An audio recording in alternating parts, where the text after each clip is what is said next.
Yassine says, thank you, sir. Really appreciate your guidance. Yeah, you're welcome. Just trying to share good information with you guys, right? Who else is giving you guys this information? Who else? Don't listen to those idiots with the math and the courses and you got to know Python. You got to buy my neural network course. That's all nonsense. This stream is awesome. But you know what? You guys make it awesome. You guys always bring great questions.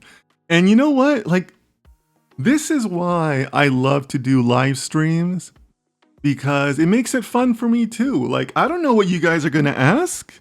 Like, you guys ask all kinds of things, So that's the part of the fun for me, right? I literally don't know what you guys are going to ask, right? So, but that's my experience. I can speak to honestly, guys, I like taking on all comers, right?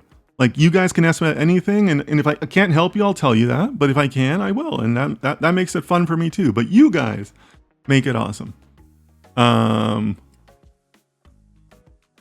and by the way, there's a method to this madness, right? Like, there's usually reasons behind everything I do, right? I'll tell you a secret. Another reason I do these live streams is next time when you have like this great data science influencer that you see, ask them to do an AMA live stream. Ask them to do a live stream where people can ask any question on data science. They're going to say no. You'll see.